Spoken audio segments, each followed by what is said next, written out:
सुप्रभात बेटा, आप सब कैसे हो? बेटा, इस वीडियो के पूर्व जो हमने वीडियो बनाया था वो सुभाषित रत्नानी चैप्टर पर बनाया था, जिसके 5 श्लोकों को हमने पढ़ा दिया था। आज 5वें श्लोक को देखते हुए फिर उसके आगे अन्य श्लोकों को भी पढ़ेंगे। सुभाषित रत्नानी में हमने 5 विषयों को बताया था। 4 स्मरण हो गया होगा। आइए 5वें भाव को, 5वें सुभाषित कथन को पढ़ते हैं। क्या कहा यहाँ पर सूक्तिकारों ने? अकृत्वा परसंतापम अगत्वा खल मंदिरम। अकृत्वा माने, कृत्वा माने करके, न माने नहीं। तो कहा नहीं करना चाहिए। क्या नहीं करके? तो कहा परसंतापम, दूसरे को पीड़ित कर। परसंताप माने पीड़ा। कहा दूसरे को पीड़ित नहीं करना चाहिए, न करके। अगत्वा खल मंदिरम, और दुष्ट के घर न जा करके। खल माने दुष्ट और मंदिरम माने घर। कहा दुष्ट के घर अगत्वा न जा करके। अनुलंघ्य सताम मार्गम, सज्जनों के मार्ग का उल्लंघन न करके। यत स्वल्पम अपि तद बहु।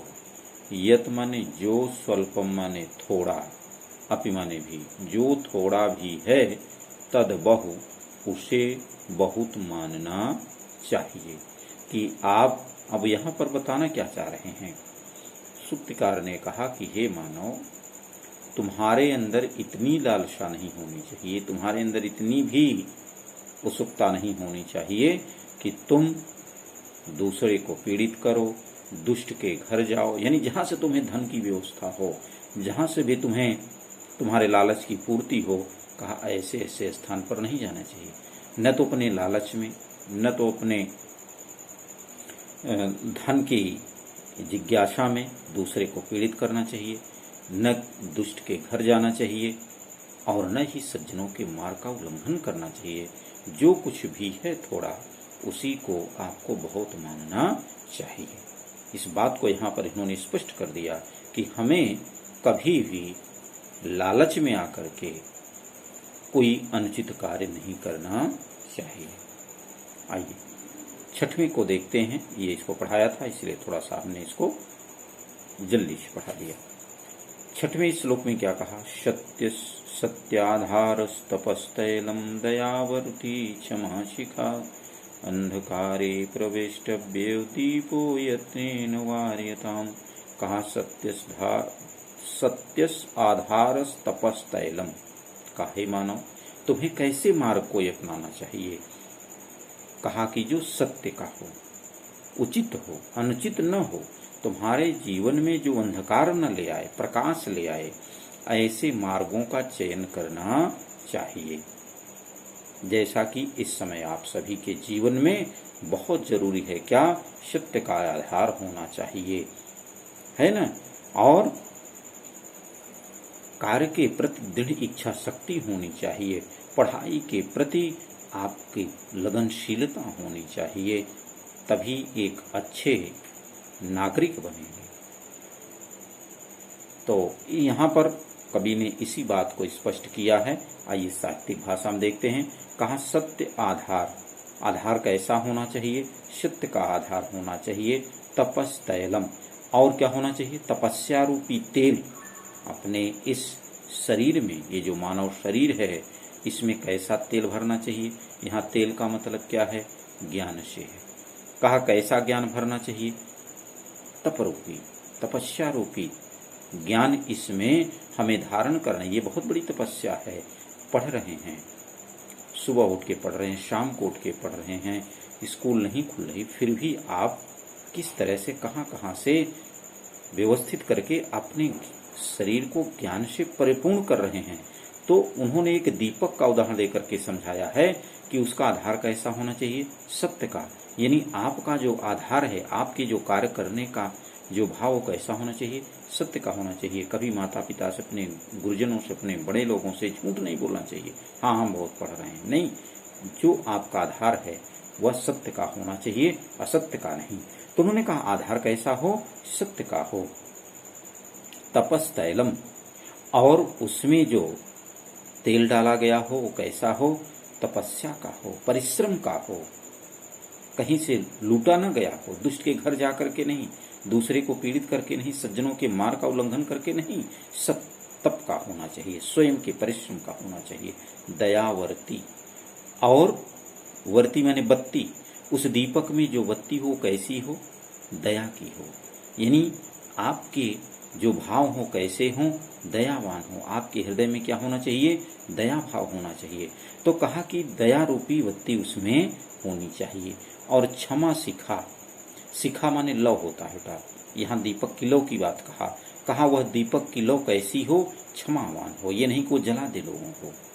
तो कहा आपकी वाणी में जो भाव हो वो कैसी होनी चाहिए, कहा कि वह किसी को पीड़ा देने वाली नहीं होनी चाहिए। आपके कर्तव्य जो हो पीड़ा देने वाले ना हो, क्षमावान है ना। तो क्षमा शिखा जो दीपक की लौ हो, कहा कि वो कैसी हो, कल्याणकारी हो, जलाने वाली न हो, सुख देने वाली हो। तीसरी बात कहा, जब इन गुणों से युक्त दीपक हो जाएगी, किन किन गुणों से, सत्य रूपी आधार होगा, जो उसका आधार होगा वो कैसा होगा, यानी जो दीपक होगी वो कैसी होगी, सत्य की होगी, मजबूत की होगी। दीपक यदि हल्की रखेंगे, कमजोर रखेंगे तो टूट जाएगी। यानी आपका जो कार्य है यदि उसे आप कमजोर रखेंगे, अपनी पढ़ाई को मजबूत नहीं रखेंगे, उस पर सत्य का भाव नहीं रखेंगे, झूठ का फरेब का भाव रखेंगे, तो कहा कि वह ज्ञान आगे जाकर के टूट जाएगा, नष्ट हो जाएगा। इसलिए उन्होंने कहा कि दीपक रूपी जो आधार है, दीपक का जो आधार है वो कैसा है, मजबूत है, सत्य का है। और उसमें जो तेल डाला गया है वो कैसा है, तपस्या का है, यानी परिश्रम का है। और उसमें जो बत्ती डाली गई वो भी कैसी है, दयावान है। क्षमा शिखा, और उससे जो निकलने वाली लौ है वो कैसी है, क्षमावान है, किसी को नष्ट करने वाली, किसी को जलाने वाली नहीं है। कहा जब इन गुणों से युक्त होगी वह दीपक, तब हम क्या करेंगे, अंधकारे प्रविष्टव्यो दीपो। कहा दीपक को, तब हम ऐसी दीपक को लेकर के यत्न पूर्वक, प्रयत्न पूर्वक, मजबूती से, कहते हैं ना बड़े मजबूती से, जब आपके पास ज्ञान होगा तो चाहे वह किस तरह की पढ़ाई, किस तरह की परीक्षा हो, उस परीक्षा को हम अवश्य सफल करेंगे। तो इसलिए यहाँ पर कवि ने कहा, सूक्तिकारों ने कहा कि ऐसे दीपक को लेकर के हम प्रयत्न पूर्वक वार्यताम अंधकारे, वार्यताम माने नष्ट कर सकते हैं, दूर कर सकते हैं, किसको, अंधकार को। और ऐसे अंधकार में, ऐसे छाए हुए अंधकार में हम प्रवेश भी कर सकते हैं, और प्रवेश करके उस अंधकार को वार्यताम नष्ट कर देते हैं। तो कहा कि सत्य का आधार होना चाहिए, तपस्या रूपी तेल भरा होना चाहिए, दया रूपी बत्ती होनी चाहिए, और क्षमा रूपी लौ प्रस्फुटित होनी चाहिए। ऐसे गुणों से युक्त जो दीपक है, ऐसे दीपक को अंधकार में हम लेकर के अंधकार में प्रवेश कर सकते हैं, और प्रयत्न पूर्वक, मजबूती पूर्वक उस अंधकार को हम दूर कर सकते हैं, नष्ट कर सकते हैं। ठीक है बेटा, अब तो समझ में आ गया होगा। आगे चलिए 7वें श्लोक को देखते हैं। त्यज दुर्जन संसर्गम भज साधु समागमम कुरु पुण्य होरात्रम स्मरति नित्य नित्यताम। कितनी बड़ी बात को यहाँ पर कवियों ने कहा, जिसको हो सकता है कि आपके माता पिता, आपके श्रेष्ठ जन, आपके गुरुजन आपको कभी बताए हों कि आपको कैसी संगति करनी चाहिए, किसके साथ बैठना चाहिए, तो आपको कहीं कहीं खराब भी लगा होगा। कुछ विद्यार्थियों को खराब लग जाता है, क्योंकि हमें हमारे मन को जो अच्छा लगता है, जो हमें प्रसन्नचित करता है, जो हमें तत्काल में सुख देता है, हम क्योंकि तुरंत सुख को देखना चाहते हैं, बाद वाले सुख को नहीं। कहा ऐसे सुख प्रदान करने वाले जो हमारे मित्र हैं, जो हमारे संगति वाले हैं, कहा उनको हम ज्यादा पसंद करते हैं। लेकिन जो लंबे समय तक हमें सुख देने वाला है, जो हमारे कल्याण को सोचता है, ऐसी संगति हम बहुत कम करते हैं। तो यदि उस के विषय में हमारे माता पिता गुरुजन बिंद हमें मना करते हैं तो हमें खराब लगता है कि ये हमको रोक रहे हैं। लेकिन वह आज देखिए, ये वही नहीं रोक रहे हैं, ये शास्त्र कहता है, ये हमारे विद्वान कहते हैं, जिनका हम अनुसरण करके अपने जीवन को सुगम बनाते हैं। तो वह क्या बात है? कहा त्यज माने छोड़ देना चाहिए, दुर्जन संसर्गम। क्या छोड़ देना चाहिए? दुर्जन संसर्गम। दुर्जन माने दुष्ट, संसर्गम माने संगति। कहा दुष्टों की संगति, दुष्टों का साथ हमें क्या कर देना चाहिए? छोड़ देना चाहिए। तब क्या करना चाहिए? तो कहा भज साधु समागम। तो हमें किसका भजन करना चाहिए, किसका साथ करना चाहिए? साधु। साधु माने सज्जन। यहाँ साधु का मतलब नहीं कि जो लंबी दाढ़ी वाले हैं, पीले वस्त्र को धारण किए हैं, वो साधु नहीं। यहाँ सज्जन की बात कहा। कहा सज्जनों का हमें संगति करनी चाहिए, उनका भजन करना चाहिए। समागमम, उनके साथ समागम करना चाहिए। समागम माने उनके साथ उठना बैठना चाहिए, उनसे शास्त्रार्थ करना चाहिए, उनसे ज्ञान प्राप्त करना चाहिए। तो कहा हमें सज्जनों की संगति करना चाहिए, उनके साथ बैठना चाहिए। दो बातें स्पष्ट हो गई बेटा। दुष्ट की संगति को छोड़ देना चाहिए और सज्जनों की संगति करके उनके साथ वार्तालाप करनी चाहिए, उनके साथ बैठना चाहिए। और इतना ही नहीं, तीसरी बात को उन्होंने क्या कहा? आचार्यों ने कहा कुरु माने करो क्या? पुण्य अहोरात्रम। अहो माने दिन और रात्र माने रात। कहा दिन रात क्या करो? पुण्यम, पुण्य करो। हमें क्या करना चाहिए? दिन रात परिश्रम करके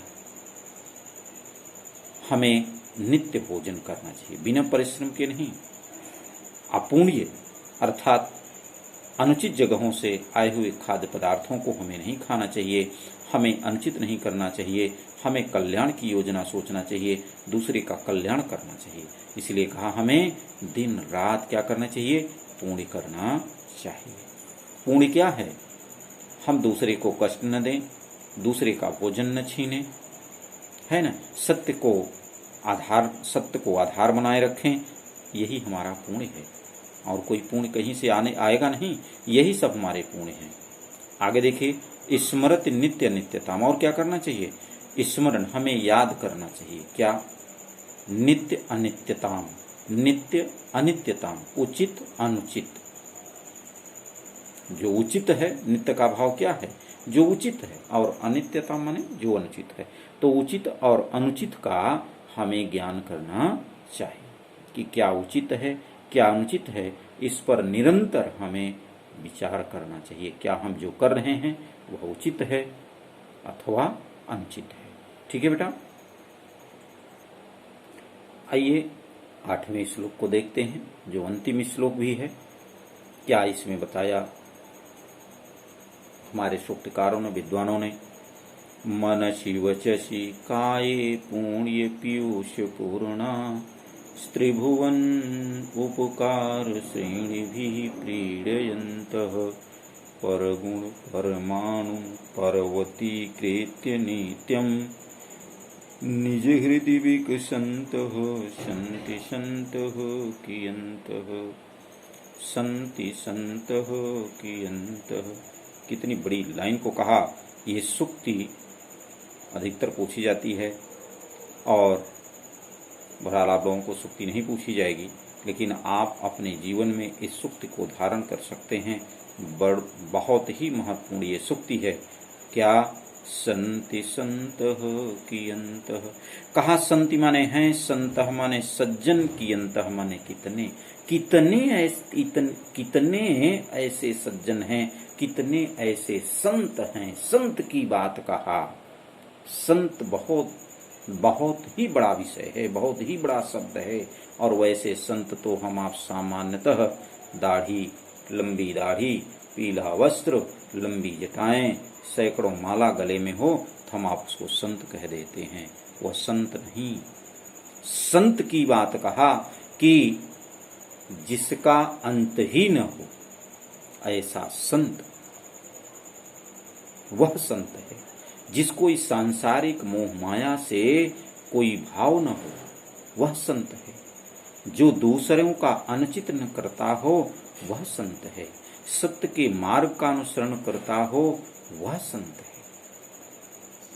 है ना। तो कहा कि ऐसे कितने संत हैं, उसी बात को कहा। आइए अब अर्थ देखते हैं कि वह कौन संत हैं जो कि ऐसा करते हैं। वही प्रश्न किया, विचार करिएगा, आप भी संत हो सकते हैं। कैसे? विचार करिए, क्या आप में ये सब गुण हैं? ऊपर आइए। मन से, वचस, वाणी से, काये, शरीर से, पुण्य पीयूष पूर्णा। कहा मन से और वाणी से, काय माने शरीर में, पुण्य पीयूष पूर्णा। पुण्य माने पवित्र, पीयूष माने अमृत से, पूर्णा माने पूर्ण करते हैं। कहा कि मन से और वाणी से, कहा इस शरीर में पवित्र अमृत को धारण करते हैं। अर्थात जो पुण्य है वह अमृत के समान है। कहा ऐसे पुण्यों को जो अमृत तुल्य हैं, कहा ऐसे अमृत तुल्य पुण्यों को क्या हम अपने शरीर में धारण करते हैं? यदि धारण करते हैं तो आप संत हैं। कितनी बड़ी बात को कहा कवि ने। फिर से देखिए, कहा कि जो मनुष्य मन से, वाणी से इस शरीर में अमृत को धारण करता है, उस पुण्य रूपी अमृत को धारण करता है, वही संत है। और ऐसा करने वाले कितने संत हैं? दूसरी लाइन में आइए। त्रिभुवन उपकार श्रेणी भी, तीनों भुवनों में अर्थात तीनों लोकों में जो उपकार करता है, उपकार करने वाली की श्रेणी में, कहा ऐसे संत कितने हैं। प्रीणयन्तः, सभी को प्रसन्नचित रखता है। प्रीणयन्तः माने सभी को प्रसन्नचित करता है, यानी तीनों लोकों में अपने उपकार के द्वारा क्या करता है? सभी को प्रसन्नचित करता है। ऐसा कितने संत, इस तरह के कितने संत हैं? कहा कि जो संत तीनों लोकों में उपकार के द्वारा सभी को प्रसन्नचित करता है, तो ऐसे कितने संत हैं? ये भी विचार कर लीजिए। यदि ऐसा आप करते हैं कि आप तो एक ही लोक में हैं, तीन लोकों को तो छोड़िए, एक ही लोक में हैं, उस लोक में कितने लोगों का उपकार करते हैं, जिस उपकार से सभी लोग प्रसन्नचित होते हैं। तीसरी बात, परगुण परमाणुन पर्वतीकृत नित्यम। कहा कि परगुण माने दूसरों के गुण को, और दूसरों के गुण कैसे? तो कहा जो परमाणु है, परमाणु माने अत्यंत सूक्ष्म। परमाणु तो आप लोग पढ़े होंगे विज्ञान में। कहा परमाणु मतलब बिल्कुल सूक्ष्म से सूक्ष्म जो भाग है, यानी अत्यंत छोटा। यानी दूसरों का जो गुण है वह कितना भी छोटा हो, यानी परमाणु के समान जो दूसरों का गुण है। अब ये जरूरी नहीं है कि सबके अंदर पर्वत के समान या बहुत बड़ा गुण हो सकता है उसके गुण हों, लेकिन बहुत छोटे हों। तो कहा कि ऐसे परमाणु के समान जो दूसरों के गुण हैं, कहा उन परमाणु के समान दूसरों के गुणों को पर्वतीकृत नित्यम, कहा कि वह हमेशा उसे पर्वत के समान ऊंचा बना देता है। यानी दूसरों के गुणों को अपने जीवन में धारण करके वह अपने जीवन को बहुत बड़ा बना देता है। तो कहा ऐसा कार्य करने वाले कितने संत हैं कि जो अत्यंत सूक्ष्म दूसरों के गुण को हमेशा बड़ा बना करके प्रस्तुत करते हैं। यहाँ पर तो दूसरे का गुण यदि बड़ा भी है तो उसे हम छोटा बना करके दूसरे के सामने प्रस्तुत करते हैं, कहते हैं अरे ये तो ऐसा है। यानी हम क्या करते हैं? दूसरे से घृणा करते हैं। लेकिन इसीलिए तो कहा कि संत में और सामान्य मनुष्य में यही बड़ा अंतर है। तो उन्होंने कहा कि जो दूसरों के गुण को, जो परमाणु के समान अत्यंत सूक्ष्म गुण हैं, छोटे गुण हैं, कहा ऐसे गुणों को वह बड़ा बना करके प्रस्तुत करता है, उसे बड़ा बनाता है। और इतना ही नहीं, निज हृदय विकसंतः, और अपने हृदय, निज हृदय माने अपने हृदय में विकसंतः, उसे विकसित करता है। उसे धारण करता है। तो कहा ऐसा कार्य करने वाला वह कितने संत हैं। संति संतः कियंतः, कहा इन सभी गुणों को धारण करने वाले कितने संत हैं, कितने सज्जन पुरुष हैं जो इन इन गुणों को धारण करते हैं। फिर से देख लीजिए बेटा, कहा कि जो मनुष्य मन से और वाणी से इस शरीर में उस पुण्य को जो अमृत तुल्य है, कहा उस अमृत तुल्य पुण्य को अपने शरीर में धारण करता है, उसे प्रवेश कराता है। ऐसे कितने संत हैं, ऐसे कितने प्राणी हैं जो तीनों लोकों को अपने उपकार से प्रसन्नचित करते हैं। ऐसे कितने संत हैं जो परमाणु के समान अत्यंत सूक्ष्म दूसरों के गुणों को हमेशा पर्वत के समान प्रस्तुत करते हैं, पर्वत के समान बना लेते हैं और बना करके अपने हृदय में हमेशा विकसित करते हैं। ऐसे कितने संत हैं। ठीक है बेटा, तो ये था बेटा सुभाषितानि पाठ आपका आज पूर्ण हुआ। अब इस पर थोड़ा सा हम अभ्यास प्रश्न की चर्चा करेंगे। तो बेटा अभ्यास प्रश्न में इसी तरह से आपके ग्रंथ में छोटे छोटे प्रश्न दिए होंगे, इन प्रश्नों से भी आपको प्रश्न पूछा जाएगा। ठीक है बेटा, तो ऐसे प्रश्नों को भी आप इस श्लोक को पढ़ेंगे और इन प्रश्नों को देखेंगे, हल करेंगे, उसको कोशिश करेंगे। ठीक है, और फिर तो हम आपको पीडीएफ के माध्यम से उसको भेजते ही हैं। जैसे है क्रोधम केन जयेत, अनृतम केन जयेत, लोकः कम प्रसीदति, असाधुम केन जयेत। कितने सूक्ष्म एक शब्द में उत्तर है। जैसे एक छोटा सा हम कोई एक बता दें आपको, क्रोधम केन जयेत। क्रोध को केन माने किससे, जयेत माने जीतना चाहिए। क्रोध हम किससे जीत लेते हैं, तो कहा अक्रोधेन। तो जहां केन शब्द है वहां पर क्या लिखेंगे, अक्रोधेन। ठीक है, असाधुम केन जयेत, असज्जनता को किससे, तो कहा कि केन की जगह क्या हो जाएगा, साधुना। तो असाधुम साधुना जयेत। इस तरह से आपको अभ्यास करके इन प्रश्नों को लिखना है। ठीक है, और कुछ महत्वपूर्ण श्लोक भी दिए हुए हैं, तो इन श्लोकों को भी संकेत करके इस तरह से इनका संदर्भ और हिंदी में अनुवाद भी लिख लेंगे। ठीक है, तो बेटा आज इतना ही, फिर अगले वीडियो में दूसरे टॉपिक के साथ। धन्यवाद।